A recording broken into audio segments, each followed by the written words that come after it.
Hi everybody, I'm Terry Fator. We're going to be doing a writing session for a puppet. This is a puppet that came from Steve Axtell. I called him up and I asked him, hey, can you provide us with a puppet? We're going to do a writing session to try to teach ventriloquists how we write our routines.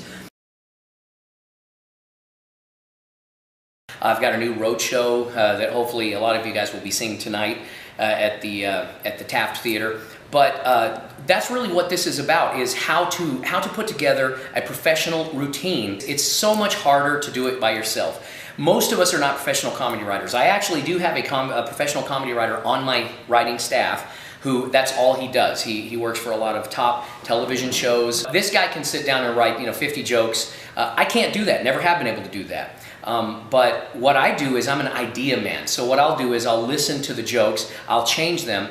Now, obviously, a lot of you can't have a professional comedy writer on your team, but all of us know somebody who's funny, which is where I get to my other friend who's here. He's just a funny guy that's a good friend of mine, and we like to bounce stuff off of each other to try to see if it fits. So that's what we're really going to be doing today. Is we've got this new character right here. I called it my friend Steve Axtell and I said, hey, do you have a puppet that we can do a routine with? We want to write. I haven't created a character. I don't have a voice for him yet or anything, but this is the character. You see he has many tentacles.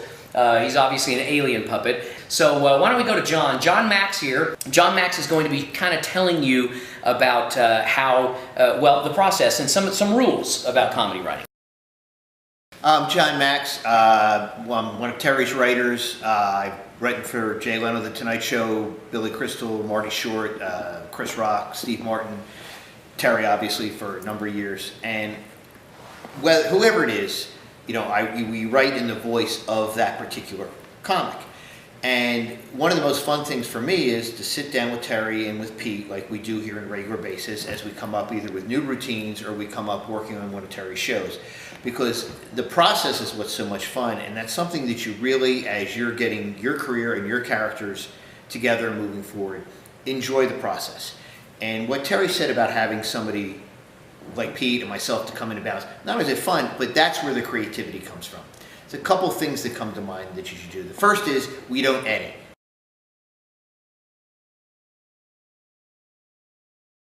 This is a writing session. There's no wrong, there's no right. You edit later, you build big, and then you narrow down. The way you end up with Mount Rushmore is you take a piece of granite and you carve away everything that doesn't look like 4 presidents. Okay, in this case, you come up with a routine by taking all the ideas you have, but you have a couple mileposts along the way. So as you're doing this, you want to figure out who's the character, what is he trying to say, what's his point of view, why is he there on stage with you? Because in the end, if you go up there and you have 20 great jokes unconnected with a particular character you're doing, it's going to be funny, but it's not going to have staying power.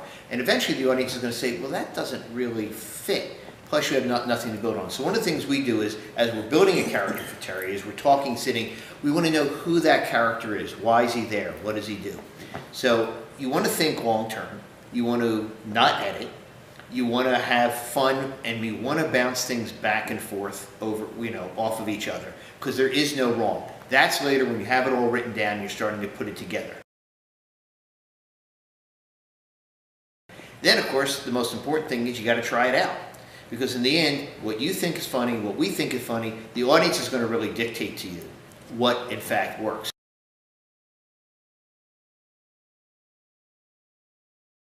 And that's when you have to end up with a 5-minute routine. So for example, for a character like we have here, we might start with 12 minutes of material. And then we might, as Terry goes and practices it and tries it, he goes, that works, that doesn't work. That's basically where we are with this process today. Now, what John was referring to when he referred to edit, in other words, don't worry about not being offensive, okay? That can come later. Obviously, just let your brain come up with anything that it can possibly come up with, and then look at it later and say, gosh, that might be offensive to somebody. Now, if you want to be a comic that doesn't mind being offensive, that's totally okay. I don't do that. I don't like to offend people. I want everyone in my audience to have fun, so I try to be as sensitive as I possibly can. So I will edit a lot more later, but I won't when we're doing the writing session. Here's a good example. Okay, we came up with this guy. and we said, so we have this alien puppet. So we're saying, what kind of a character do we create? Well, we came up with the idea that he's an illegal alien, okay? Now, at first, the automatic reaction is, oh, si, senor, how you doing today? It's nice to see you, you know? And I was like, wow, that's funny. He's an illegal alien from Mexico. And then my wife was like, I don't know, that might be a little offensive. People, you know, you don't want to do that. It's kind of a hot button issue. And so she said, why don't you make him an illegal alien from Canada? And we were, and when I told the writing team, we were like, oh my gosh, that's way funnier. So that's what I'm talking about with the editing process. Don't worry about coming up with the idea, then look at it later and decide, that's not really right for me. Maybe it is right for you. Maybe you don't have a problem with that. But for me, I did have a problem with it. I don't want to offend my wonderful illegal aliens who come and see my show. So anyway.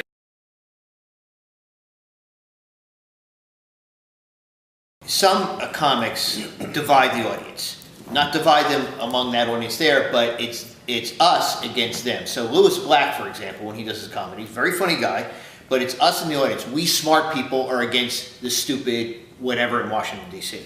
Terry unites his audience. Terry brings everyone together so that whether you're there or not there, you all have the same point of view and what's funny.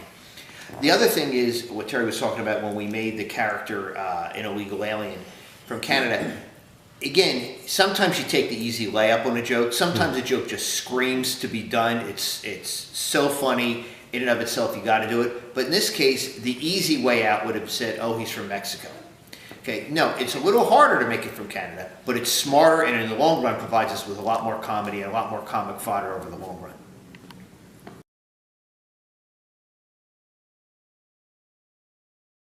So now we're going to get started, and what we've done is, I did not want, I told everybody, our idea is we've got an illegal alien from Canada, this is this guy here, and I just said, everybody come up with your own ideas, write your own stuff. I got some of my own. A friend of mine who is also a comedy writer and also on our writing team, Linda Parrott, she was able to submit some ideas as well. And so we're going to, we're just going to sit here and start pitching. Now, I'll kick it off. And some of my first ideas was, okay, he's crash landed in Canada. And now these are some of my just broad ideas. And he's crossed over illegally into the U.S. Now, there are two ways that we can do this. We can make it so that he obviously knows he's an interstellar traveler from outer space, or he's trying to blend in, and he's trying to convince us he's actually Canadian, that he's not. Well, he's not from outer space. What if he's in like a witness protection program? Oh, that's his own planet. I like that. I also thought maybe he's here on what is his mission? Right. Why is he here? His mission is to study Earth, to study the United States. And that opens up to where Terry, he's here questioning you for you to explain what life is like in America in the year 20. Okay, wait. So he landed in I think Canada. I have a better idea. What if he's an illegal alien from Canada that's here to do jobs Americans won't do? Anal probes. Well, there's some Americans that like this. I mean, let's be honest. So obviously, yes. But okay, so he does. Okay, so well, yeah, okay, late night abductions, but he's not a serial killer, obviously. No. He does these, you know, he does abductions. He does anal probes. I want to see his business card. Yeah. So that's the thing is, he's here. Oh, okay. So if I was to do and this So he's is from Uranus. He's from Uranus. Oh, that's great. Horrible. Depending on how. Talk about the layups. You want to get. Yeah. I do the jobs Americans don't want to do. I do anal probes. Where are you from? You're Uranus. Okay, my favorite jokes are the ones who have double entendres. If you're going to tell a quote adult style joke, I like it to have a secondary meaning. I love to have double meanings. Meanings that mean something totally different to a child than they would to an adult. For example, I have a character in my show named Vicky the Cougar, and she talks about the fact that she went to the Oscars, and we show her in a dress that goes way, there's a huge slit up there, and I say, my goodness, that dress is revealing, and then Vicky looks over and says, yeah, you can almost see the red carpet. Well, she has red hair. So a joke like that goes right over the kids' heads, and I'm sure we have kids in the audience that don't have a clue what I'm talking about, but you adults know exactly what I'm talking about, and that's what I'm taught. I love those jokes. So obviously Uranus is the name of a planet. And so those are the jokes that I would probably keep in if I was going to do this. But obviously it's not appropriate for younger people. So you just would take that joke and scratch it out and say, no, that's not one that we want to use. It's a really funny joke. It works. It's a double entendre, so you can get out of it whatever you want. Wow, I can't believe I'm actually meeting an alien. Oh yeah, that's right, I'm an alien. Wow, so you must have come from a long way. I certainly did, Saskatchewan. Wait, what? I thought you were from outer space. Oh no, I'm Canadian. I'm an illegal alien. I crossed over without papers, that's right. What are you doing in America? I'm here to do the jobs Americans won't do. Like what? Oh, you know, anal probes, things like that. So where are you really from? Uranus. Okay, so...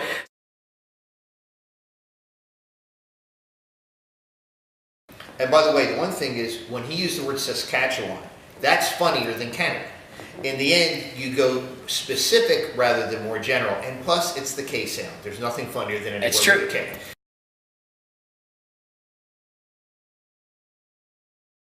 So, in the end, what Terry did naturally there, and I wasn't playing, we started Canada, and all of a sudden he made it Saskatchewan. Then, of course, we caught ourselves.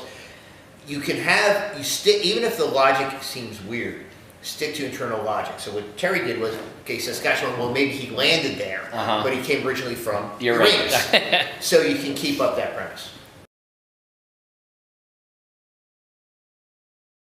So we ought to stick on this. Are there other jobs? Well, you said abduction, which is obviously not a job, but that's a funny idea. Well, what are some of the things that aliens do? Cattle mutilations. Very big. Cattle mutilations. So how do we? Okay, now this is interesting because you're about to see a process of taking something and turning it into a joke, and none of us had thought of cattle mutilations. And it might be a complete dead end. Yes, it might be a total dead end. But you know what's funny? What is the most famous steakhouse in America? When you talk about a steakhouse, what is it? Ruth Chris, Outback. Okay, Outback. Okay, there you go. That's right. He goes, okay, so you're here to do. A lot of Americans think Canada and Australia is the same thing. Yeah, but that's what I'm wondering is if we go from, he says, well, what kind of jobs do you do? Oh, you know, anal probes. Where are you from? Well, I landed in Saskatchewan, but I'm from Uranus. Okay, and then you go, so what other kind of jobs do you do? Oh, cattle mutilations. Well, what do you do that for? Well, we used it to start an Outback steakhouse or something like that. You have to work backwards. You have to, yeah. You don't want the funniest part of the joke to be in the middle. It has to always be at the very end. Yeah, don't have the punch be in the middle and then trail off with an explanation. Exactly.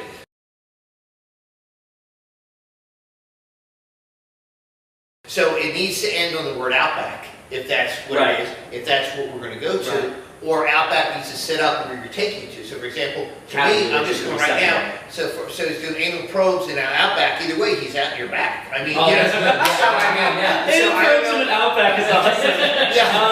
That's not on the menu. So, and whatever it is, this is the chef, you want to wash his hands before he cuts your steak. And believe me, I've got a lot of hands. Takes me 4 hours to wash my hands, okay, or whatever, you know. So I like that trail of thought. So you end on, you set up the Outback thing as an extension of the anal probe, but then you end on the cattle mutilation. Yeah. And I love the idea on the hands, and he's got a lot of hands, and he goes, at least I think they're hands.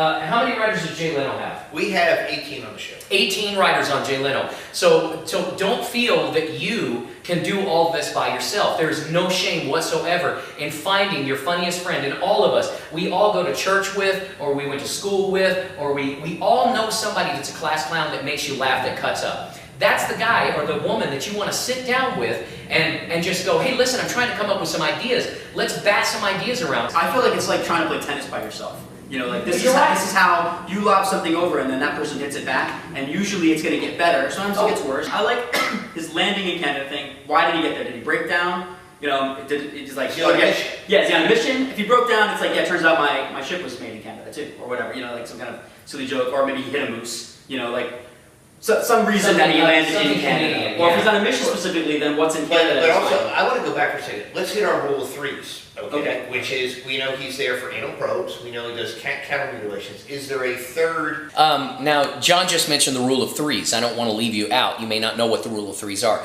He mentioned a little bit earlier that there are certain letters and certain consonants and sounds that are funnier than others. And it's just a rule to comedy writers that the K sound is always funnier. So when I said, and again, that just came out, Saskatchewan. Saskatchewan's a funny word. Try to find funny words that you can say. Funny words make your job much easier. But there's a rule of threes. A lot of times when I'm writing for my show in Vegas, we always try to go in threes. For example, my character, Walter T. Airedale, he talks about the fact that he has 3 scandals. And then he goes through 1 scandal, 2 scandals, 3 scandals. Yeah, for whatever reason, people identify in threes is why, phone numbers come in 3, there's the area code in the 2 sections. The original jokes are, priest, a minister, and a rabbi walking. You have 3 things. When you do the threes, they can work a couple of ways. All 3 parts can be funny. The first 2 can be serious, and the third one can be a punchline. Or Seinfeld once had a great line where he says, the first one's funny, the second one doesn't matter, and then the third one's funny. Which actually is true. Whatever you do, I prefer to go with 3 different ones. So in this one, when we're talking about his jobs, anal probes, cattle mutilations, let's try to come up with a third one if we can. Okay. If we can't, it's not the end of the world. Once we get them, we'll decide what order to put them in. Exactly. Okay, if they're all equal, it doesn't matter. But otherwise, you want to have the third one being the funniest, punchiest, big blam one at the end, so you can go to the next one. Where are you from? And he goes, I'm from a cold, bleak place far away where the air's too cold to breathe. And you go, what planet's that? And he goes, Canada. And then you say, Canada's not a planet. And he goes, oh, you're telling me William Shatner's from Earth. William Shatner, you're talking about William Shatner? Yeah, don't forget, Justin Bieber's from Canada too. He's the only person I know that travels at warp speed. Drives at warp speed. That drives at warp speed.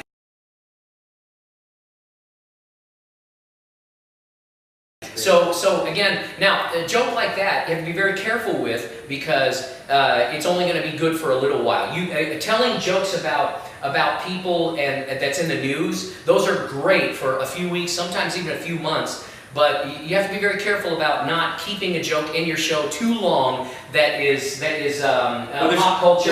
Now, obviously, Shatner is going to be forever. You can tell a William Shatner joke forever because he's known for Star Trek and he's known for that. So.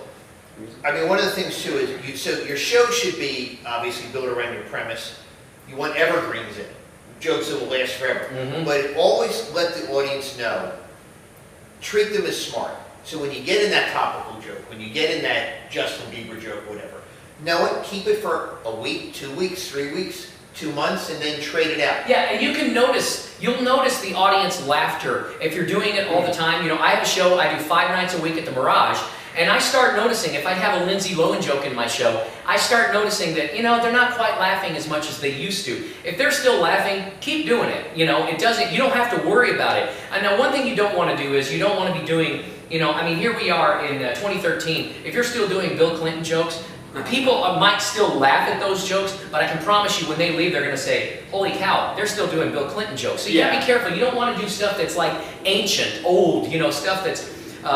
So that's something. The trick with the Bieber thing too is you've got 2 things going on here. You've got a sort of a recent celebrity and then a very recent specific news thing. I'm driving at warp speed. Right. So you may end up dropping the warp speed thing, but you can keep Bieber for a little longer. Right. So he's got a little longer longevity than the actual active. That's true. That's like the Lindsay Lohan thing. Lindsay Lohan is always in the news for doing something silly. But the jokes about her driving, crashing, or being drunk, that stuff is specific to that time. Right. So like John said, you can use those things for a little while, and you may swap out the material, but you may keep the person, because that person's funny for longer. Yeah, good point, good point. Now, you might notice that this is very ADD. We started off talking about doing the threes. We still haven't gotten to the threes. That's pretty much how writing sessions are, especially our writing sessions, where I know I have ADD. Do you? Yeah. Okay, do you? I wasn't paying attention. So there you go. We have ADD. So what we do is we trail off into these things, but a lot of times that's how we get gems.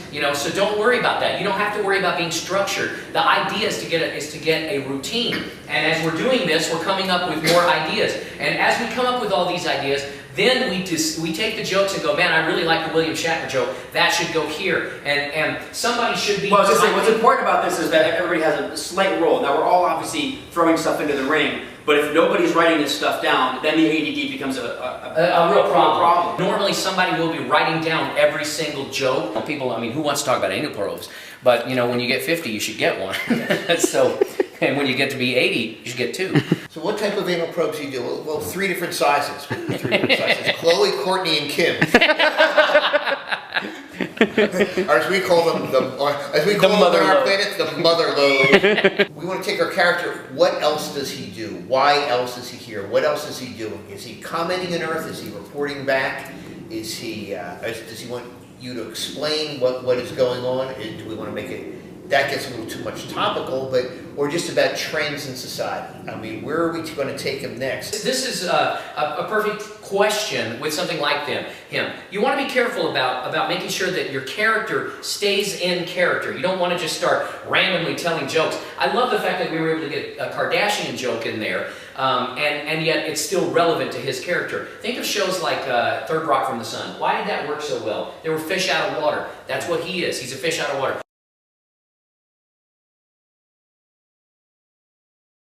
How many times have we sat here and laughed our butts off at a joke, thinking it is going to be so funny, and I do it in the show, and it's total silence? We call it the rule of crickets. Okay, it's the rule of cricket. First of all, you cannot be afraid to fail. Don't worry about failing. No, not at all. You got to go up there and you try it. And I always say this: if the joke works the first night, it's probably going to work every night. If it doesn't work the first night, Terry will always do it one more night, just in case. Yeah, I will. And the audience. But what I'll do is sometimes I can find a joke. I have a joke in my show where Walter T. Airedale, my cowboy puppet, is running for president.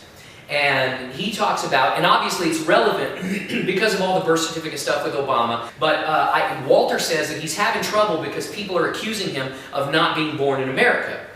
And then I say, and he says, but I have proof. And I say, you have your birth certificate? And he says, you bet I do. Now, of course, he's made out of wood. Suddenly, a Home Depot receipt comes up, and it says lumber, nails, you know, all the things that you would expect a wooden puppet to be made out of. It gets a huge laugh.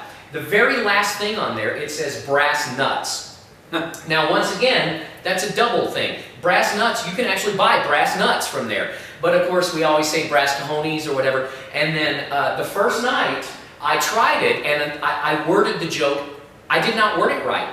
And so I said, I'm noticing something about the brass nuts. And I mean, total silence, crickets. It was, nobody laughed. Now, I could have just thrown the joke out and left it up there. But instead, what I did was I tried to figure out a way to change it. So I didn't give up on the joke. I said, maybe it's a funny idea that Walter has, part of Walter's makeup is that he has brass nuts. So I said, I reworded it. And now the way the joke is, I look and I say, oh my goodness, and I laugh at the picture and I say, oh, I noticed you have brass nuts. And Walter says, yeah, every president should have them. Try them both ways if you can, if you have the luxury for that. But ultimately, it's your show, it's your voice. So you're right, in the sense of we're here to help the process along, but like, if I think something's funnier, it doesn't really matter. I'm not the one up there with the puppet. Exactly. You're the performer. Yeah. So you're the one who has to sell that, so it has to feel natural to you. If in the back of your mind you're thinking, I don't really think that way's funnier, it's going to come across that way. Right. A little bit of really, really big statement. We do the one job that no American in the history of this country has ever wanted to do. It is beneath every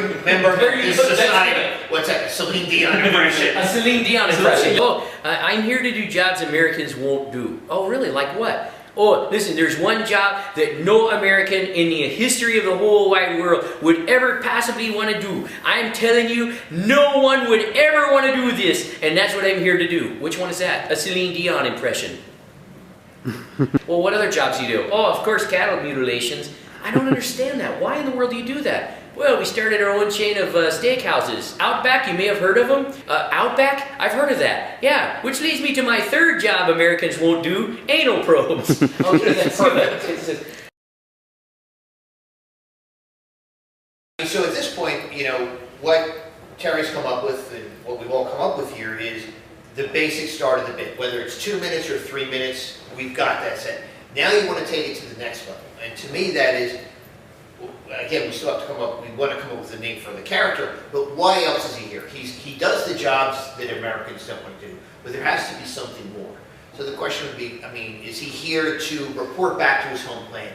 Is he here because he's an exchange student, a real foreign exchange student, and he wants to find out, you know, he's trying to learn about America, to learn about American society. Oh yeah, I crash landed in Saskatchewan. That's what I'm here for. He goes, I had to get the heck out of Canada. I tell you, it's way too cold there. It's too cold. You know, how cold is it? When I landed, I was green. You know. So yeah, I wanted to get out of Canada as quickly as possible. How come? It took me 3 hours to put on my mittens. Okay, because obviously he's got these.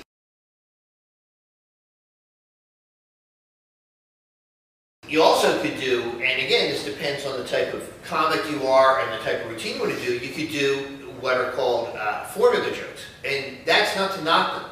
It's Johnny Carson's, how cold is it? How hot is it? Whatever. So how cold is it in Canada? And that allows him to do a joke room. Where you can do 3 to 5 jokes It's so cold that married couples are actually cuddling for warmth.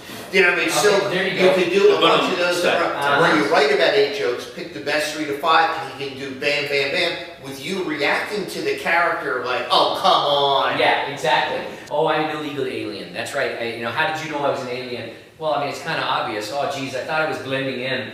You know, okay, you got me, I'm an illegal alien, I just came here for a green card, I've already got a green wife, okay, and then what is our next category going to be that we're going to talk about? So he wants to talk about why else are you here? You know, obviously you're going to do the jobs, but, you know, oh, I'm trying to understand America. I just don't understand America. Tell me, who is Honey Boo Boo? I don't understand football. I don't understand the rules of football. I don't understand. Hockey I understand. And then you start relating to things like, oh, my home planet, we have a sport, and these are the rules, and you know, you explain his rules to be even crazier than our rules. Or, I mean, the one great thing about having 10 hands, you can slap 5 with everybody. I mean, you can do whatever you want to do. Yeah, the high-fiving takes forever. Exactly. What do we do? Well, the games only last 1 minute, but it takes 59 minutes to high-five everybody. There are no bad jokes when you're creating the idea. There are bad jokes when you're trying to put it on in front of an audience. Say whatever comes to your mind. It doesn't make any difference. Just say whatever comes to your mind and then let it go and then collect everything and throw out the bad ones. One of the important things I think that what we do, and you mentioned that they don't have to start from here. We picked a starting place. We picked a place that he was going to be an illegal alien from Canada. That's funny because what happens is, you're right, the routine is absolutely limitless. Your imagination is limitless, but you can't work that way. You have to start, people use the phrase, think outside of the box. I think that's the enemy of creativity. I think the thing to do with creativity is think inside a box, but be very well defined about your box. Our box was that he's an alien from Canada. That's where we started. Everything was framed by that. And like you said, we moved on to different boxes. The next box was, what is he here for? What stuff is he doing? But you just be very clear about what your boxes are, define those so you can stay within them. Exactly. You can push the boundaries, but I think what's overwhelming from a comedy standpoint is if you don't define that box very well in the beginning, you can't shape what you're writing. You just throw all this stuff that seems unrelated. Whereas if you pick very specific boxes like we've done, a point of view, that's another way to keep a box. You have a point of view as a performer, but your puppet, each puppet has a different point of view too. He's not going to tell the same jokes that Walter would tell. He's not going to tell the same jokes that Winston would tell. You have to be very, very careful about different characters in your show. Now, I do an hour and a half a night, so I have 8 to 9 characters that come out every single night. You don't want to just do one character for an hour and a half. That'll be boring. So you want to create characters. You have to be careful that each character stays within their boundaries. For example, it's interesting because John will send me jokes. And he'll say, oh, wouldn't it be funny if Dougie, I have a stoner character that is like, you know, constantly, he's always high. He'll say, wouldn't it be funny if Dougie said this, and it'll be a really funny joke, and then I'll text back, or I'll write back and I'll say, you know, I think it would be funnier if Walter said this, and of course he says, you're absolutely right. Because each character has their own personality. As I create this character and he becomes a Canadian, an illegal alien Canadian, he's not going to tell the same jokes that my cougar puppet will tell, or my country and western puppet, or Winston the impersonating turtle. So you have to be very careful to always make sure that the jokes stay within the realm of the character that you're doing. If you have a little boy puppet or a little girl puppet that wants to tell jokes about going to school, that's great. But that might be a really nice one for the Canadian puppet. You know, he might be able to tell some great school jokes because now he's finally enrolled in a public school or a private school, or he's homeschooled. We don't know. Again, your imagination is limitless, but make sure you keep it in, like Pete said, keep it in that box. Make sure that it stays within his character. It's work. It's fun work, but it's work. And don't be afraid of failing. Get it right, try it over and over again, add to it, build it. The second thing is positioning is very important. By that I mean when you have three, generally one types, one's lying on the couch, and one paces. So know that, just have your assigned roles. And three is writers, because you're a writer for this session, remember, there's nothing more important than bunch. I want you to understand the whole point of what we've done here today was to help unlock your creativity. We want you to have fun doing this. Don't pressure yourself. Don't feel like the world's going to come to an end if you don't come up with the funniest jokes and everything. Have fun. Everybody get together with your funny friends and sit down and write. That's what this whole process is. And then put it all together and try to come up with something that your audience is going to like. Tweak it. As you notice people are laughing or not laughing, tweak it. Maybe change the wording, just like I mentioned earlier. Change the wording and see if maybe if you feel inside that a joke is funny, then try to make it work. Try to figure out what it is. It may be the way you're saying something that is making it not funny. But the point of this is have fun, enjoy yourself, and I know you can come up with incredible routines.